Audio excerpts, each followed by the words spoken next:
Buenas noches, bienvenidos a este espacio en a las 8:45 en el cual desarrollamos conversaciones con protagonistas de noticias del día. Pablo Hurtado y Juan Luis Font, estamos listos hoy día lunes para arrancar con la primera conversación. Y cuando le hablamos de protagonistas de noticias, ha de saber usted que frente al Congreso de la República, frente a la Oficina del Procurador de Derechos Humanos, hoy vecinos y alcaldes de 4 municipios para los cuales se había decretado un salario diferenciado. Estanzuela en Zacapa, San Agustín a Cazahuastlán y Guastatoya en El Progreso y Mazagua en Escuintla, pues estuvieron presentes para protestar por ese amparo que ha dejado en suspenso, un amparo provisional de la Corte de Constitucionalidad que ha dejado en suspenso ese salario diferenciado. Hoy nos acompañan Julio César Girón Portillo, quien es alcalde de Estanzuela en Zacapa, y nos acompaña también Blanca Odilia Alfaro Guerra, quien es alcalde de Mazagua, Escuintla, alcaldesa, debo decir, porque eso es lo correcto, aunque a mí no me gusta el término. Bienvenidos a los dos, gracias por acompañarnos y gracias por ayudarnos a entender esa posición que defienden ustedes en sus municipios de que el salario mínimo pueda crearse un salario diferenciado en sus circunscripciones de 1.500 quetzales más bonificación, más aguinaldo, más bono 14, más contribución a la seguridad social. Gracias a ambos. Paola tiene la primera pregunta. Buenas noches, bienvenidos. Comencemos solo recordándole a la audiencia que este amparo provisional fue otorgado al Procurador de Derechos Humanos.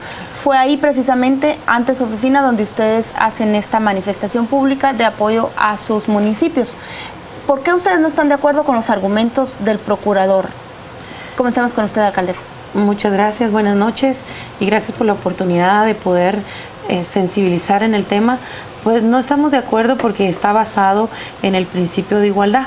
El principio de igualdad opera en la Constitución Política de la República para las personas que están en situaciones iguales. Situaciones iguales a aquellas personas que ya tienen un empleo, aquellas personas que ya gozan de un salario que ya está establecido y que no puede ser cambiado.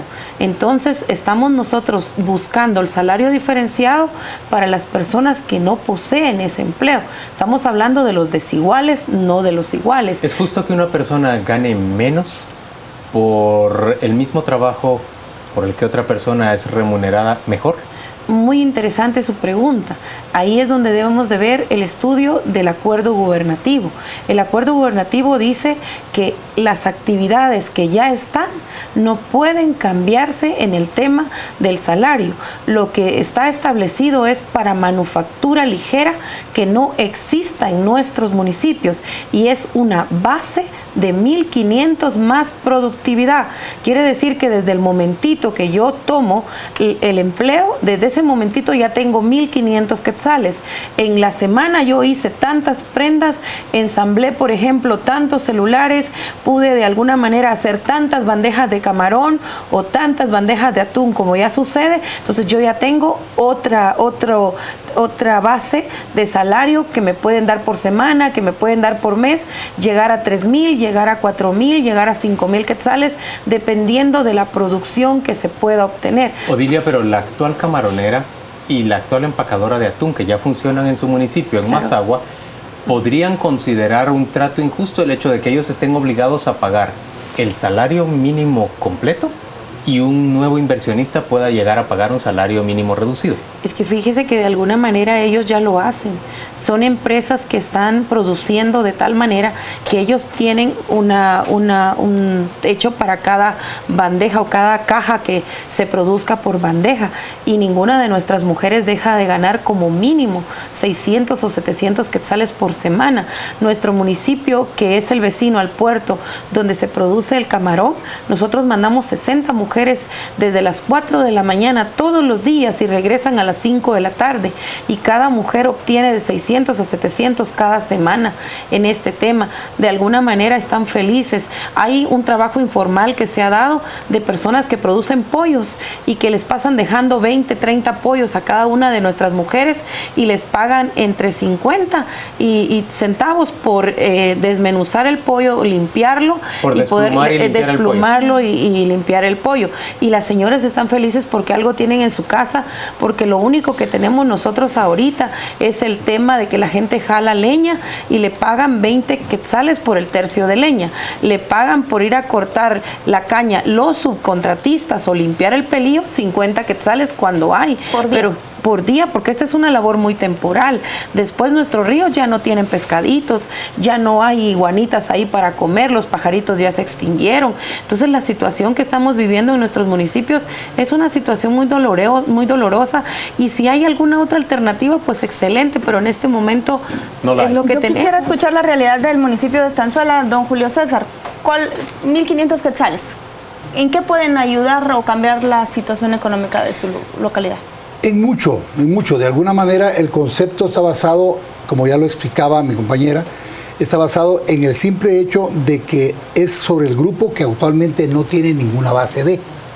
O sea, la informalidad en todo el país, porque nuestros municipios en sí no son tan diferentes como la mayoría de todo el país. Nosotros de alguna manera hemos aceptado la responsabilidad de que hoy nos tocó tomar una postura de no ser protagonistas, sino que el simple hecho de aceptar la responsabilidad como tal y empezar a ver qué hacer por producir para nuestra gente. ¿Ustedes pidieron que hubiera un salario diferenciado en su municipio o en realidad fue el Ejecutivo el que salió a proponerles? No, definitivamente no. Eso se dio de tal manera. Las bases nos solicitaron al Comude la necesidad de producir empleo, una necesidad crítica en nuestro municipio. Esto el Consejo Municipal lo traslada al Gobierno Central. El gobierno central llega con nosotros a través del Ministerio de Trabajo y se empieza a hacer el procedimiento legal, la creación de las paritarias, el estudio típico que se tiene que hacer socioeconómico, se determina la realidad de cuánto realmente la informalidad produce. O sea, el concepto salario muchas veces se distorsiona en la realidad, que en la realidad es un ingreso. ¿Cuánto nuestra gente ingresa a su diario vivir? ¿Cuánto ingresa a su mesa, a su casa? Ese porcentaje no es salario, porque definitivamente no es producto del famoso... Es ingreso, simplemente. Es un ingreso nada más. Y ese concepto, dijimos, bueno, que el ingreso real promedio de nuestro municipio, intentemos duplicarlo. ¿Y cuál es el ingreso real de su municipio? Un promedio entre 700 a 800 quetzales promedio.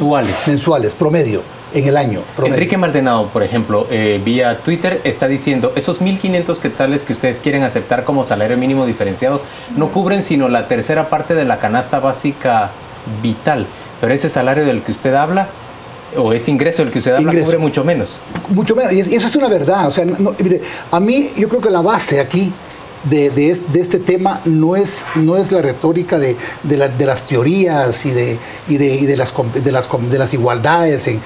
Aquí veamos la realidad, o sea, veamos la Guatemala de hoy, pues. Nosotros vemos nuestro municipio, cuánto realmente existe en la verdad del ingreso de mi gente. Hablemos en cifras.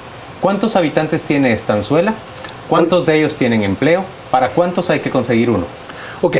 Estanzuela, ahorita, porque tenemos un censo desde el 2002 que es bien complicado tener, porque en la prospección en función a la supuesta natalidad que nosotros tenemos, tendríamos que ser como 12.200, 12.300 habitantes según la matemática.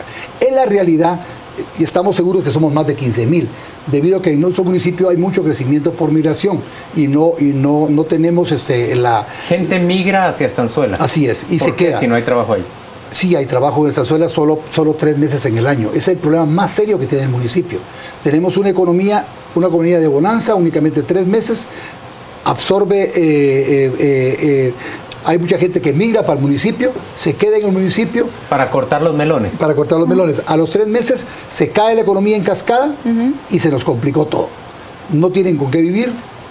Gente que el aporte de ellos es de otros municipios y se le recarga a la factura de los servicios municipales nuestros. Además de eso, es una realidad que, como les digo yo, la comparación entre un estanzueleco que tiene hambre a uno de Mazagua que tiene hambre, al final somos guatemaltecos, somos seres humanos, tenemos necesidad. Déjenme preguntarle a Blanca, ¿qué corona tiene Estanzuela o Mazagua y no Hualán o La Gomera para conseguir esta prebenda de parte del gobierno central? Qué bonita pregunta. Yo siempre he sostenido y en todos lados cuando lo he podido decir que nosotros somos como que la punta de lanza a los que nos ha tocado recibir palo, a los que nos han dicho como una abogada está pensando en 1.500 quetzales. ¿Sabe qué le están diciendo aquí? ¿Por qué no se pone usted el sueldo de 1.500 quetzales o prueba usted vivir con eso? Y le voy a contestar algo. Un periodista me hizo la misma pregunta y me pareció tan interesante porque le digo, yo gano 35,000 quetzales y en la ley de libre acceso a la información pues tenemos nuestra página y ahí no podemos mentir. Y yo soy fruto de un campesino y de una campesina que todos los días se encargaron de cultivarme en el tema de educación. Y mi papá no sabía porque no era ni licenciado, ni médico, ni arquitecto, era simplemente un campesino, administrador de una finca. Y de esa manera en la que me cultivó y me mandó a la universidad, yo he llegado a tener salarios de 100,000 quetzales en el Seguro Social. Y yo quisiera que todos los de Mazagua, todos los de Estanzuela y todos los de Guatemala ganáramos los 35,000 quetzales. Pero la situación, por X o por Y razón, nuestras mujeres se embarazan muy pequeñas y producen pobreza y extrema pobreza. Luego algún factor, el esposo las deja o quedan viudas.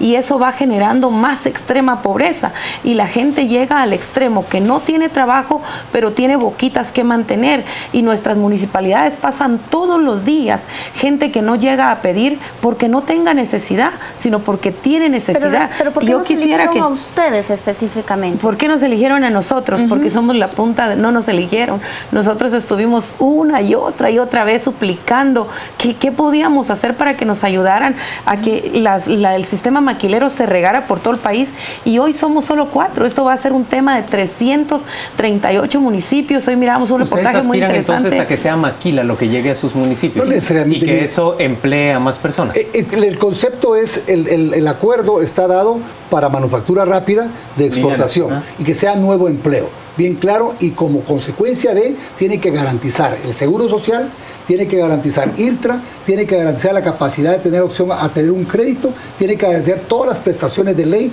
dígase bono 14, aguinaldo, vacaciones y toda la prestación. La formalidad, respeto a esta gente que nunca lo ha tenido. Mira, es sencillo. A mí me ha tocado como alcalde dar un regalito para Navidad, un regalito de plástico de 5 o 6 quetzales. ¿Quién de nosotros no nos paramos en nuestras casas en ese montón de regalitos que nuestros hijos tienen y que a veces decimos, se lo tendría que dar a aquel que no tiene? Porque nuestro hijo juega con el nuevo, aunque sea el más barato, pero con ese juega. ¿Qué quiero decir con esto? No sería digno de que los padres de estos niños que nunca han tenido un regalo en Navidad tengan ellos un aguinaldo para poderles comprar un regalo a sus niños. Pero no sería digno que ganaran el salario mínimo como todos los demás. Los argumentos del procurador, que se están violando derechos constitucionales y tratados internacionales de trabajo. El procurador está violando, a mi juicio de ver, sus propios conceptos. O sea, ¿qué es derechos humanos? ¿Cuál es la función de él? ¿A cuántos guatemaltecos tiene que defender? ¿Quién defiende a los que no aparecen en las nóminas del IX? ¿Quién defiende a los informales que son casi 5 veces más? Mire, yo pregunto, el día de hoy nos atendió en la tarde y cuando yo traté de ser, o sea, nos atendió en la calle, cuando yo traté de entrar por la puerta, el seguridad presionó, ahí están las señas, y eso fue a las 10 de la mañana. Entonces, ¿de qué clase de derechos humanos? Si no quiso ni oír a la gente que tenía, que es la verdad, toda esa gente que llevamos, que eran ancianos, que eran hijos, era gente desempleada, que no tiene trabajo. O sea, el país tiene un tema pendiente y es empleo. La gente no quiere que le regalen nada, solo quiere trabajo. Blanca, ¿y usted qué le dice a los académicos y a los intelectuales que con tanto fervor se han opuesto a la posibilidad de este salario diferenciado y lo consideran una auténtica injusticia y como la apertura de una puerta para que desaparezca el salario mínimo en el país? Que yo comparto su angustia, que yo soy profesional, que soy sancarlista, pero que ahora yo he vivido estos últimos 3 años y he comido con los que tienen desayuno y que no tienen cena, y si tienen almuerzo no tienen desayuno, con aquellas mujeres que van a pedir un bote de leche porque el niño tiene bajo peso y está a punto de fallecer, con los niños que han muerto por desnutrición crónica, y eso es una realidad vivida, con las mujeres que lavan sus baños de ropa por 20 quetzales, por 30 quetzales, por las mujeres que suplican 10 quetzales porque no tienen tortilla, y que eso, ¿quién lo mira? El señor Procurador de los Derechos Humanos es un académico, es una persona graduada en universidades de Estados Unidos y que seguramente se le ha olvidado bajar a aquellas comunidades, una comunidad como el Astillero donde murió el último niño por desnutrición crónica. Señores, oigan, el país, en términos generales, ha tenido varios modelos de prosperidad a lo largo de su historia. Desde el inicio, después de la colonia, tuvimos ese modelo de acumular un montón de tierra y tener acceso a mano de obra barata. Esos eran los latifundios y las encomiendas o las poblaciones indígenas que llegaban a atender esas fincas. Más recientemente nosotros tenemos como modelo de competitividad la reducción de impuestos. No solo en zonas francas, sino incluso se ha procurado exonerar de impuestos y reducir el salario. ¿Por qué los guatemaltecos tenemos que ser solo competitivos? ¿Por qué solo podemos atraer inversión y generar empleo ofreciendo esta clase de cosas que no son deseables? Porque ustedes tampoco consideran deseable bajar el salario. No es deseable, pero es real. Miren, seamos conceptuales. Nosotros somos competitivos ¿contra quién? ¿Contra quién competimos como país? Con toda la región. Competimos contra México, Honduras, Salvador y todos los países de la región. Analicemos los salarios mínimos de estas regiones. Guatemala es el mucho más alto. O sea, atractivamente Guatemala no es para una inversión de ese tipo. O sea, no podemos atraer inversión al país, no dígase a mi municipio, sino que al país propiamente si analizamos una realidad. O sea, ¿cuánto es los 14 sueldos del guatemalteco comparados con los mínimos de todo? Aunque México todavía no tiene mínimos hasta ahorita y tiene salarios diferenciados. O sea, este tema de salario diferenciado no estamos descubriendo el agua azucarada. Lo usan 108 países en el mundo. O sea, muchos conocemos de Estados Unidos. Todos los estados tienen un salario diferenciado. Lo que estamos pidiendo única y exclusivamente es un salario que nos permita la plataforma para poder atraer inversión. Un salario adjunto a otro tipo de acciones que tienen que darse dentro del concepto para ser nosotros competitivos como municipio. ¿Y ustedes como alcaldes tienen capacidad para preparar a su población para que en una siguiente generación ya no tengan que depender de rebajarse el sueldo para conseguir? Nosotros en Mazahua estamos viendo un tema bien interesante. Cuando llegamos, la siderúrgica, que tiene 12,000 empleados, dijo, automáticamente yo tengo un problema. En Mazahua no hay gente capacitada en electricidad ni en mecánica. Nosotros no vamos a poner a hacer un joven lo que automáticamente le va a causar daño, porque no voy a poner a hacer una cometida de energía eléctrica a alguien que nunca la ha hecho, porque va a morir. Claro. Entonces empezamos con 100 jóvenes con INTECAP, el siguiente año con 200, el tercer año, que fue el año pasado, con 300 jóvenes, y este año logramos a través de este tema que INTECAP llegara a nuestro municipio y nos va a becar alrededor de los mismos 300 jóvenes que se van a preparar en mecánica industrial y en electricidad.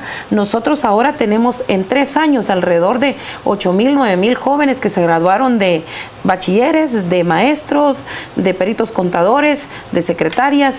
Ellos no consiguen porque tenemos saturado el mercado. Entonces vamos ahorita tras la tecnificación, que en algún momento va a ser un logro importante para el país, porque consideramos que vamos tras la industrialización. ¿Ustedes creen convencer a la Corte de Constitucionalidad que deniegue el amparo definitivo? Es que el convencimiento es tácito, esa es una verdad. Nadie puede negarle a un humano su derecho a tener un trabajo. O sea, esto a la hora del análisis concreto, eso es un problema, una situación que la ley misma está hecha para nosotros, los humanos, nosotros. Nuestras libertades tienen que ser respetadas. La Constitución es para nosotros. Don Julio César, ¿usted también tiene un salario de 35,000 quetzales? No tanto como esto, pero en lo personal tal vez sí tengo mucho más que eso. No estoy... ¿Cuál es su salario como alcalde? Como alcalde es 20,000. 20,000 quetzales. Así es. No hay un salario estándar para los alcaldes. Yo gano 9,000, más dietas, más esto, más lo otro, llega como 18, 20,000 quetzales. Me he puesto a verlo, porque todo eso lo dono.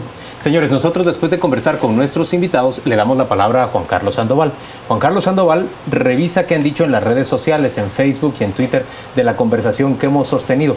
Normalmente, los preparo de una vez, los televidentes suelen ser bastante críticos de la conversación que hemos tenido. Veamos qué dicen hoy. Adelante, Juan Carlos. Gracias, Juan Luis. Buenas noches. Revisamos qué es lo que nos dicen las redes sociales respecto a la conversación de hoy. Guille, pues por igualdad de derechos humanos no está bien que se les dé un sueldo mínimo menor, es lo que nos dice Guille. Serge Rod, den otras opciones, entonces por favor vayan e investiguen cuánta gente no tiene trabajo por falta de escolaridad. Juan nos dice que los alcaldes renuncien a las dietas, que no manipulen a la pobre gente a cambio de votos, nos dice. Y Simón también nos plantea, alcaldes como estos invitados hoy también generan más pobreza, aunque la pregunta está bonita, es lo que nos dice. Y la última de las preguntas que revisamos, Fernando González, dejan muchas dudas y suspicacias escuchar a los dos alcaldes. Es lo que revisamos en las redes sociales. Vamos a ir a la pausa y al regresar, por supuesto, le tenemos una segunda entrevista. Hablamos acerca de estas cuentas bancarias para poder evadir impuestos en Suiza con el banco HSBC. Quédese con nosotros a las 8:45.